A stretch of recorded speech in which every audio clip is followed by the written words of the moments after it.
할렐루야. 우리 사랑하는 믿음의 가족들의 삶에 하나님께서 약속하신 모든 은혜, 그 복이 온전히 이루어지는 복된 삶 되시기를 축복합니다. 오늘 여호수아 1장을 통해서 하나님께서 약속한 삶이 이루어지는 그런 복된 삶이 되기 위해서 우리가 어떻게 살아야 할 것인지 오늘 이 본문 말씀을 통해서 함께 나눠보고자 합니다. 여호수아는 모세의 뒤를 이어 백성들을 이끌어야 하는 매우 부담스러운 자리에 서게 되었습니다. 광야에서 무려 40년 동안을 이스라엘 백성들을 이끌었던 모세가 물러나고 여호수아가 새롭게 이스라엘 백성들을 이끌어야 했습니다. 그리고 무엇보다도 낯선 땅, 이 가나안 땅을 향하여 나아가야 하는 그 가나안 땅을 정복해야 할 사명이 여호수아에게 주어졌습니다. 참으로 부담스럽고 그리고 두렵고 떨리는 마음이었을 겁니다. 그때 하나님께서 여호수아에게 이렇게 말씀하십니다. 내가 너와 함께 하리라 약속하십니다. 사랑하는 성도 여러분, 이 약속은 이 본문에서 이 말씀되고 있는 여호수아뿐만 아니라 오늘 저와 우리 모든 성도님에게 하나님께서 하시는 약속임을 믿습니다. 그렇다면 이 약속받은 우리는 어떻게 살아야 하겠습니까? 먼저 첫째는 하나님의 약속은 곧 성취입니다. 온전히 이루어질 줄 믿습니다. 라는 그 믿음으로 사는 것입니다. 우리가 기도할 때 마지막에 뭐라고 하죠? 아멘으로 합니다. 이 아멘은 그 말씀대로 이루어질 줄 믿습니다 하는 고백입니다. 하나님의 약속은 곧 성취입니다. 왜냐하면 하나님의 약속은 반드시 이루어지기 때문입니다. 여호수아는 이스라엘 백성을 이끌고 가나안 땅으로 들어가야 하는 막중한 책임을 지고 있었습니다. 분명 그의 마음에는 엄청난 부담감과 두려움이 있었을 겁니다. 위대한 지도자의 뒤를 이어가는 것도 참으로 부담스러운 일인데 이제 새로운 땅으로 들어가 수많은 적들과 맞닥뜨려야 했기에 부담스럽지 않을 수가 없었습니다. 두렵고 떨릴 수밖에 없었습니다. 그런 그에게 하나님께서 내가 너와 함께 하겠다 하는 약속과 함께 더 구체적으로 이렇게 말씀하십니다. 내가 너를 떠나지 아니하며 버리지 아니하리라 그 말입니다. 이 약속은 여호수아에게 새로운 용기를 주었습니다. 이 약속은 그의 두려움과 불안을 이겨낼 수 있는 힘이 되었습니다. 이처럼 하나님이 함께 하신다는 약속은 우리의 삶에 있어서 결정적인 힘이 됩니다. 우리에게 주어진 길이 아무리 어렵더라도 하나님께서 그 여정에 함께 하신다는 약속만 있다면 우리는 담대할 수 있습니다. 내가 너를 떠나지 아니하며 버리지 아니하리라는 말씀처럼 말입니다. 먼저 이 떠나다라는 히브리어 아르페카라는 단어는 포기하다 또는 내버려 두다라는 의미가 있습니다. 즉 하나님께서 여호수아에게 내가 너를 떠나지 않겠다라는 말씀은 하나님께서 어떤 일이 있어도 여호수아를 포기하지 않으며 어떤 어려움의 상황 속에서도 절대 그냥 내버려 두지 않겠다는 말씀입니다. 또 버리다라는 히브리어 에스베카라는 단어는 느슨하게 하다, 놓다라는 의미가 있습니다. 즉 하나님께서 여호수아에게 내가 너를 버리지 않겠다라는 말씀은 그를 아주 단단히 붙잡으셔서 절대 놓치는 일이 없도록 하겠다라는 약속입니다. 이처럼 하나님은 여호수아에게 떠나지 않으며 버리지 않겠다는 약속을 통해서 하나님의 동행과 돌보심이 얼마나 확고한 것인지를 알게 하셨습니다. 이와 같이 하나님의 약속이 있다면 우리는 믿고 나아갈 수 있습니다. 성경상에는 이처럼 하나님의 약속만을 믿고 나아갔던 많은 인물들이 있습니다. 그 중에서 대표적인 인물로는 믿음의 조상이라 불리우는 아브라함이 있습니다.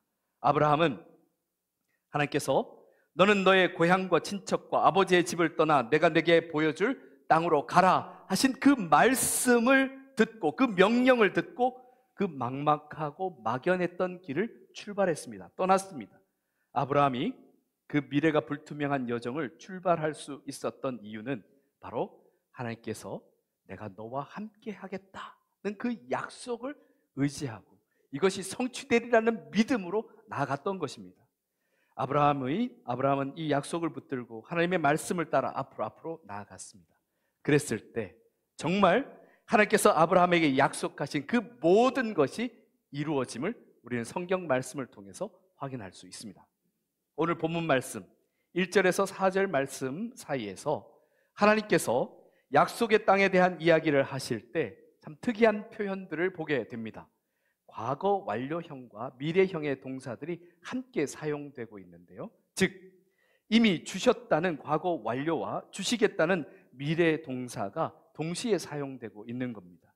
이는 당시의 시점으로는 아직 이스라엘 백성들이 약속의 땅을 차지하지는 못했지만 하나님께서 약속하신 것이기에 이미 이것은, 그 땅은 이스라엘 백성들에게 주어진 것이다 라는 선포를 하신 것입니다. 실제로 결국 하나님께서 약속하신 땅을 이스라엘 백성들이 들어가서 차지하게 됩니다. 사랑하는 성도 여러분, 하나님의 약속은 반드시 이루어집니다. 이처럼 우리도 하나님께서 우리와 함께 하신다는 약속이 있기에 우리의 인생길 가운데 낯선 길도 우리 용기 내어 걸어볼 수 있는 겁니다. 우리 인생에서 특히 이번 주 수능 시험을 앞두고 있는 수능생들과 같이 새로운 도전이나 중요한 결정을 해야 할 때 두려움이 우리의 인생 가운데 엄습해 올 때가 있습니다. 그럴 때 하나님의 변함없는 이 약속을 단단히 붙잡으시길 바랍니다. 하나님께서 나와 함께 하시며 결코 떠나지 않으신다는 확신이야말로 우리를 한 걸음 한 발짝 용기 내어 내디딜 수 있는 힘이 되도록 합니다. 그렇기에 사랑하는 성도 여러분, 하나님이 주신 약속을 신뢰하며 아무리 험난한 길도 힘차게 나아가시길 축복합니다. 그리고 두 번째는 강하고 담대하라는 하나님의 명령을 따르는 것입니다. 우리 자신 스스로가 강해서, 그리고 용기 백배한 담대해서 어떤 일들을 해내는 것이 아니라 하나님께서 강하고 담대하라 명령하셨기에 우리가 비록 부족하지만, 연약하지만 해야 할 일 앞에서 주저하지 않고 믿음으로 나아가는 것입니다. 우리의 삶에서도 수많은 도전들이 있고 그 도전들이 때때로 우리를 주눅들게 합니다. 하지만 하나님께서 우리와 함께 하시기에 우리는 강하고 담대할 수 있습니다. 여호수아에게 하나님은 강하고 담대하라는 말씀을 계속 반복해서 말씀하십니다. 이 말씀은 단순한 격려를 넘어서서 그에게 내려진 명령이었습니다. 하나님은 여호수아가 그와 함께하고 계신 하나님을 온전히 신뢰하기를 원하셨습니다. 그 신뢰와 믿음으로 맡은 사명을 담대히 감당하기를 원하셨습니다. 강하고 담대하라, 이 원어의 뜻도 그렇습니다. 강하라, 하사크라는 동사는 강하게 되다, 견고하게 되다 하는 사역 동사입니다. 비록 약하지만 강하게 되어라, 강하게 하라 라는 뜻입니다. 하나님은 여호수아가 연약한 인간이라는 사실을 모르지 않으십니다. 하지만 하나님께서 여호수아가 하나님과 함께하고 있음을 믿고 강하게 담대하게 나아갈 것을 요청하신 것입니다.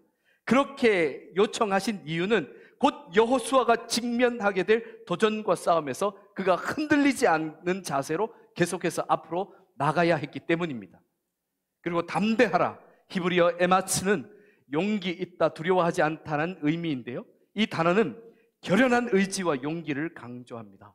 하나님께서 여호수아에게 담대하라고 하신 것은 그가 하나님의 약속을 붙들고 두려움 없이 생명을 다해 나아가라는 것입니다.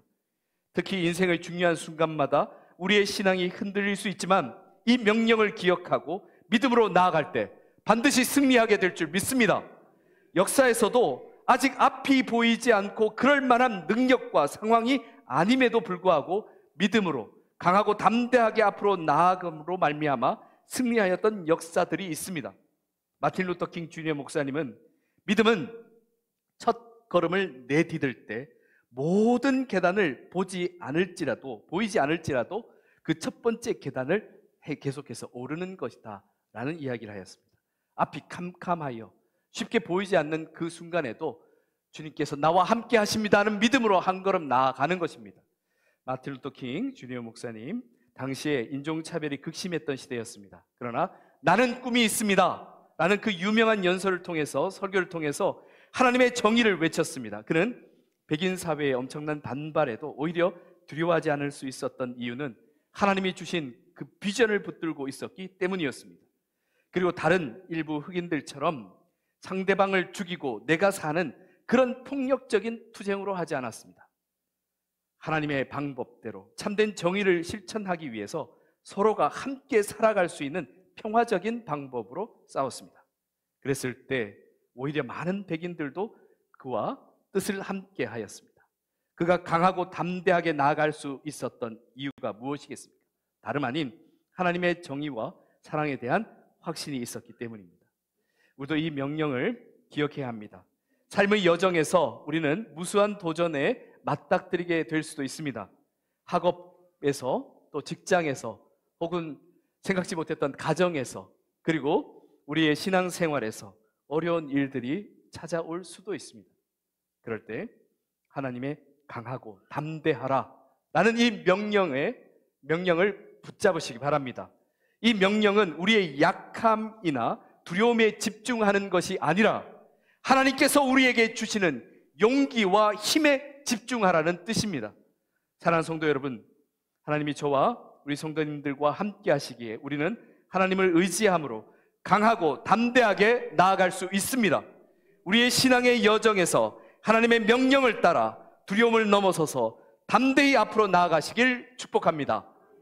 그리고 세 번째는 말씀에 대한 순종이 바로 승리의 열쇠라는 사실을 꼭 기억하시고 하나님의 말씀에 순종하며 살아가시길 바랍니다. 하나님은 여호수아에게 구체적으로 말씀하셨습니다. 내가 모세에게 명령한 그 율법을 떠나지 말고 주야로 묵상하라, 그리고 그 말씀을 실천하라 명하셨습니다.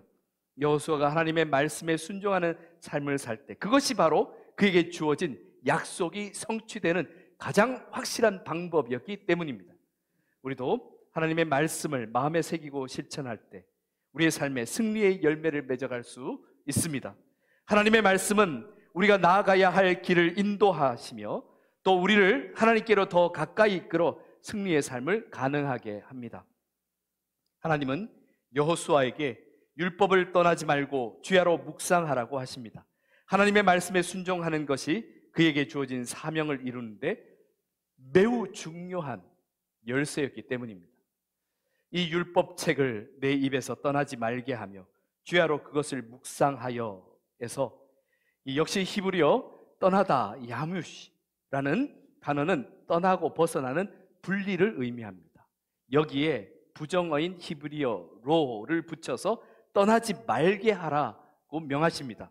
즉 이는 하나님께서 여호수아에게 율법이, 하나님의 말씀이 그 입에서 잠시도 분리되어서 떠나는 일이 없도록 하라 하신 말씀입니다. 하나님의 말씀과 잠시도 분리되지 말고 항상 하나님의 말씀에 붙들림을 받고 그 말씀 안에서 지혜를 얻고 용기를 얻으며 나아가라는 말씀이십니다. 그리고 묵상하다라는 뜻의 이 히브리어 하가는 깊이 생각하고 마음으로 되새기며 되풀이해서 말하는 것을 의미합니다. 이 히브리어 원어 하가는 단순히 마음속에만 생각하는 것이 아니라 소리 내어 되새기는 것을 되새기며 묵상하는 뜻입니다. 즉 하나님의 말씀이 그의 삶에 늘 살아있는 행동 지침이 되도록 그 말씀을 보고 읽고 자기 귀로 듣고 다시 마음으로 새기고 결단하여 따르라는 뜻입니다. 하나님께서 여호수아에게 이 명령을 하신 이유는 하나님의 말씀을 늘 마음에 새겨 하나님의 말씀과 분리되지 않도록, 그래서 그 말씀이 그를 주장하고 인도해 감으로 말미암아 우리에게 약속하신 그 성취, 성공과 승리를 주시기 위함이었습니다. 하나님의 말씀에 순종한 인물 중에는 대표적으로 다윗이 있습니다. 다윗은 청소년 시절 골리앗과의 싸움에서 승리함으로 유명해졌습니다. 그러나 다윗의 승리는 그 어떤 한순간의 순종이나 그 어떤 한순간의 선택과 결정으로 승리하게 된 것은 아닙니다. 그동안 늘 하나님의 말씀에 순종하는 삶을 평소에도 살았습니다. 양떼를 칠 때든 집에 거할 때든 광야로 나갈 때든 늘 하나님의 말씀에 순종하는 삶을 살았습니다. 그랬기에 그에게 주어진 그 한 번의 기회에도 하나님의 말씀을 의지하여 순종하며 나아갔을 때 승리했던 것입니다. 그래서 그는 왕이 된 후에도 매 순간 하나님의 뜻을 구하고 말씀을 따라 실천했습니다. 그랬기에 그는 가는 곳마다 승리하였고 죽을 수밖에 없었던 위기의 순간에서도 하나님은 그를 건져주셨습니다. 물론 그의 인생에도 실수가 있었습니다.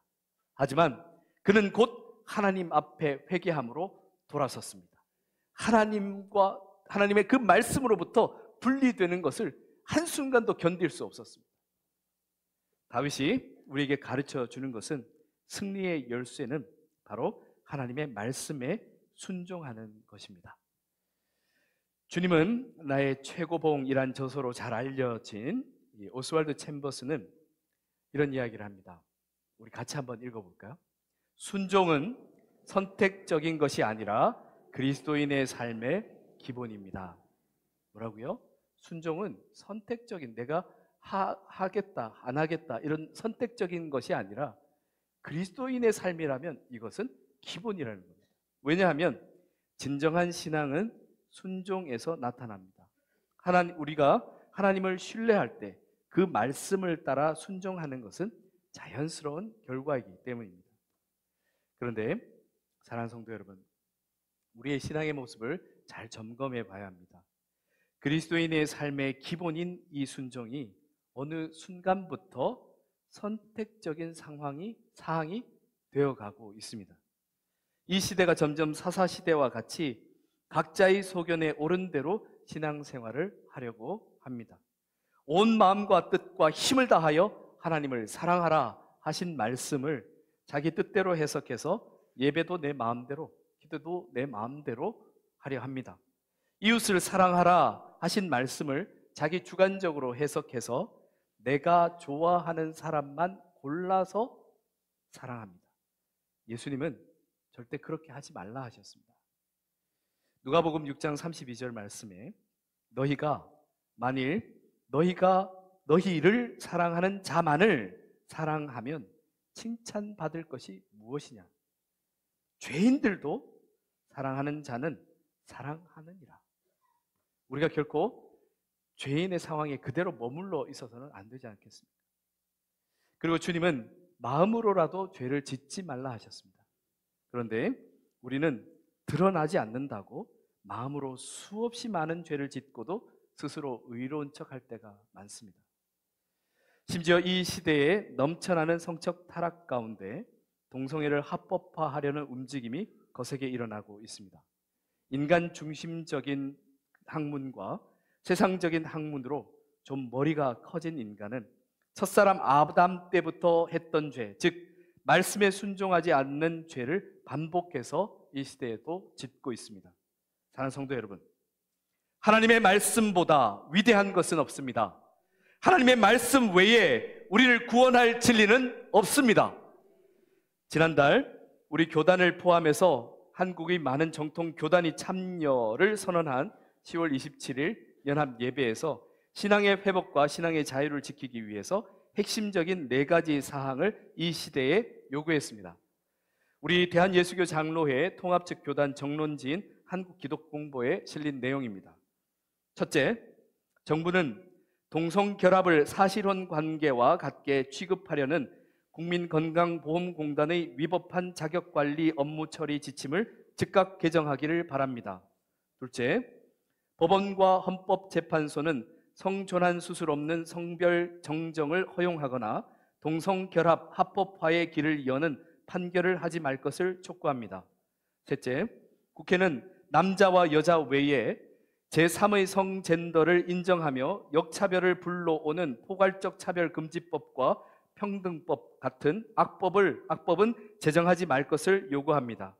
넷째, 교육부는 이미 초, 중 등 교과서에 있는 동성애를 조장하고 성적 수치심을 일으키는 내용을 삭제하고 건강하고 교육적인 내용으로 대체해 주기를 바랍니다. 저는 목회자이기 이전에 한 신앙인으로 저는 동성애를 반대합니다. 뭐 대단한 거라고 이 설교단 앞에서 이렇게 선언 하나 하시겠지만, 우리가 만일 하나님의 말씀을 계속해서 진실로 순종하지 않으면 언젠가는 이러한 신앙 양심의 고백이 죄가 되는 세상이 올 수도 있습니다. 우리는 우리의 자녀들과 자손들을 더 이상 벼랑 끝으로 몰아세워서는 안 됩니다. 이 세상의 혼란과 인간의 이기심이 초래할 파괴들을 그저 방치해서도 안 됩니다. 교회는 세상과 끊임없이 대화해야 하지만, 그러나 교회가 세상과 같아져서는 안 됩니다. 교회는 세상을 변화시키는 빛과 소금이 되어서 생명구원의 통로가 되어야지, 세상처럼 세상의 사상과 철학과 학문을 쫓아가다가 함께 멸망해서는 안 됩니다. 교회는 누구라도 들어올 수 있습니다. 도둑도, 강도도, 심지어 살인자도, 그리고 동성애자도 들어올 수 있습니다. 하지만 교회에 들어와서 그리스도의 거룩한 지체가 되었다면 달라져야 합니다. 계속해서 도둑질을 하거나 강도짓을 해서는 안 됩니다. 말과 행동으로 사람의 영혼을 죽이는 일들을 당장 멈춰야 합니다. 동성애와 같이 하나님께서 기뻐하지 않는 것을 더 이상 해서는 안 됩니다. 그럼에도 세상에서 하던 모습 그대로 계속해서 행한다면 이것은 예수 그리스도의 몸을 또다시 욕보이는 것입니다. 그런데 걱정스러운 것은 한국 교회에도 벌써 일부 신앙인과 심지어 목회자들 중에서도 이 동성애에 대한 불투명한 입장으로 세속적인 선전선동에 동참하게 되는 경우들이 발생하고 있습니다. 이는 스스로 좀 나는 똑똑하다 생각하는 사람들이 헛된 망상에 사로잡혀 있는 것입니다. 우리는 오직 하나님의 말씀에 순종하며 살아야 합니다. 이것이 우리와 우리 가정을 살리고 이 나라와 민족을 살리며 세상을 살리는 길입니다. 이러한 절박한 시대적 사명이 있는 가운데 그래도 조금 희망이 보이는 것은 우리나라를 포함해서 세계 곳곳에서 다시 복음주의 신앙의 회복을 위한 움직임들이 일어나고 있습니다. 사랑하는 성도 여러분, 우리는 반드시 하나님의 말씀을 가까이에 두고 묵상하며 그 말씀에 순종하는 삶을 살아야 합니다. 이것은 선택이 아닙니다. 필수입니다. 말씀은 우리가 나아가야 할 길을 보여주고 우리의 삶의 기준이 됩니다. 하나님의 말씀에 따라 살 때 우리는 승리의 삶을 살 수 있습니다. 세상이 흔들려도 하나님의 말씀이 우리를 붙잡아 줄 것이고 우리가 걸어가야 할 바른 길로, 생명의 길로 인도하여 줄 것입니다. 사랑하는 성도 여러분, 이렇게 하나님께서 함께 하신다는 약속은 그만큼 힘이 있습니다. 세상의 염려와 근심과 걱정, 문제들, 그리고 무엇보다도 두려움을 이기게 합니다.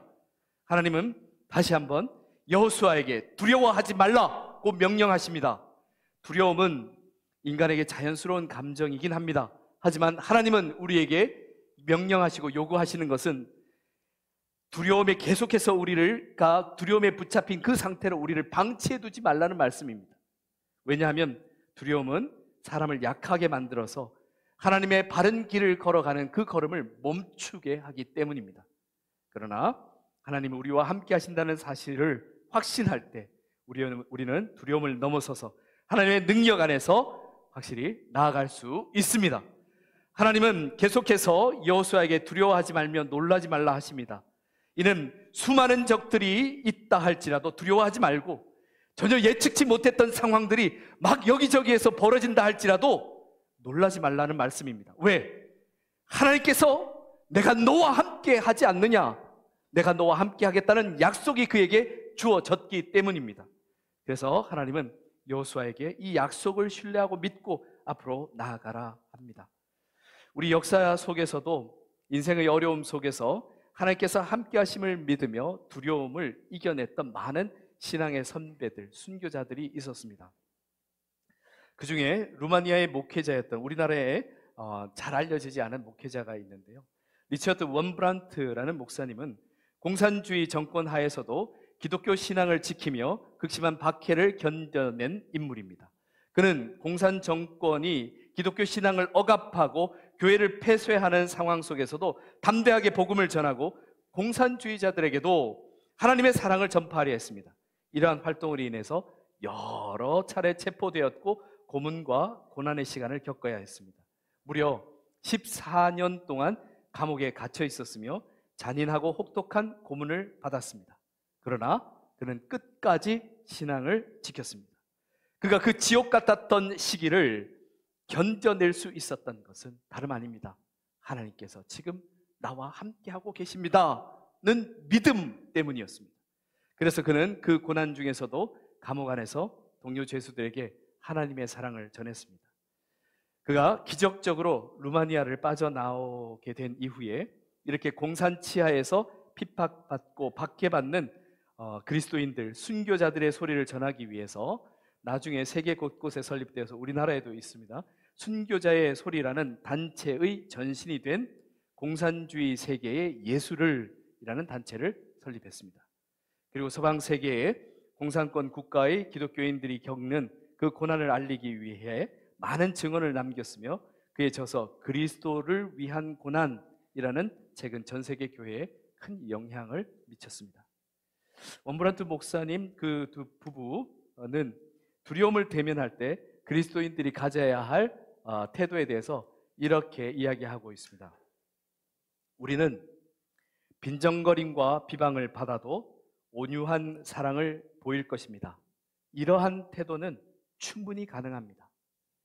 대장간의 좋은 모루, 이 망치로 내려칠 때 쇠 받침이 되는 것인데요, 이 좋은 모루는 망치에 아무리 맞아도 두려워하지 않기 때문입니다. 그리고 그의 아내인 사비나 원브란트 사모님은 여러분의 문제를 두려워하지 마세요. 세상을 두려워하지 마세요. 우리 주님이 훨씬 더 크시기 때문입니다 라고 이렇게 조언해 줍니다. 이렇게 원브란트 목사님의 이야기는 오늘 우리에게도 하나님께서 함께 하시면 어떤 두려움도 극복할 수 있으며 어떠한 상황에서도 신앙을 지키며 승리할 수 있다는 강력한 교훈을 줍니다. 사랑하는 성도 여러분, 우리 한국교회의 역사에도 수많은 순교자들이 있었습니다. 우리 한국교회를 포함한 지금 세계의 모든 교회는 이러한 신앙인들과 순교자들의 피와 눈물의 기도를 먹고 이만큼 자란 겁니다. 그런데 우리 다음 세대를 위해서 이제 우리가 이러한 순교와 결단의 각오로 피와 눈물을 흘리지 않는다면 우리 다음 세대의 교회는 과연 무엇을 양분으로 먹고 계속해서 자라갈 수 있겠습니까? 주님께서 사랑하신 성도 여러분, 우리의 인생에서 두려움을 만날지라도 하나님께서 함께 하십니다 라는 그 믿음으로, 그 신앙 고백으로 살아가시길 바랍니다. 그래서 새로운 상황이나 예측하지 못한 일들로 인해 흔들릴 때 반드시 기억하십시오. 하나님께서 지금 나와 함께하고 계심을 말입니다. 하나님이 나와 함께하고 계신다면 우리는 두려움을 넘어설 수 있습니다. 하나님의 동행은 모든 상황 속에서 우리에게 담대함과 평안을 반드시 줍니다. 우리가 두려움에 굴복하지 않고 승리를 경험하게 하는 것은 하나님이 우리와 함께 하시기 때문입니다. 오늘 본문 말씀은 여호수아에게 지금 주고 계신 하나님의 약속과 명령이지만 바로 이 말씀은 이 시간 이 자리에 함께하고 있는 저와 우리 성도님들에게 주시는 하나님의 약속과 명령입니다. 하나님께서 우리와 함께 하실 때 우리는 두려움 없이 강하고 담대하게 인생의 도전에 맞설 수 있습니다. 하나님과 동행하는 삶, 그 말씀에 순종하는 삶이야말로 이 거친 세상에서도 우리가 승리할 수 있는, 우리의 승리를 보장할 수 있는 가장 확실한 방법입니다. 세상이 아무리 어렵고 도전이 많더라도 우리는 하나님이 나와 함께 하실 때 반드시 승리합니다 하는 믿음으로 이겨내시기 바랍니다. 하나님께서 우리를 떠나지 않으시고 우리와 함께 하시며 강하고 담대하게 만드실 것입니다. 하나님을 의지하며 말씀에 순종하여서 두려움을 넘어서는 진정한 하나님의 백성들 되시길 축복합니다. 함께 기도드리겠습니다. 전능하신 아버지 하나님, 그 하나님의 전능하신 능하신 손과 팔이 우리를 향하고 있으며 하나님의 백성들을 붙잡고 있음을 믿습니다. 우리의 모든 상황이 녹록지 않고 어려움과 위기에 처할지라도 하나님께서 함께하고 계심을 잊지 않고 주님을 믿는 그 믿음으로 돌파해낼 수 있는 신앙이 되게 하옵소서. 우리의 모든 자녀들을 믿음과 신앙 가운데 잘 양육하여 나아갈 수 있기 위해 우리가 눈물을 흘리며 그리고 또한 그 참된 고백으로 앞에 나아가는 길 걸음걸음을 잘 개척해 나갈 수 있도록 인도하여 주시옵소서. 주님께서 주신 우리 홍강 공동체, 함께하는 우리 홍강 공동체 모든 지체들이 하나님의 말씀 안에서 우리에게 주신 약속은 성취이며 강하고 담대하라는 그 명령에 순종하여서 하나님의 말씀을 순종하여 나아갈 때 우리에게 이루시고자 하시는 그 하나님의 놀라운 은혜의 역사가 반드시 이루어질 줄 믿습니다.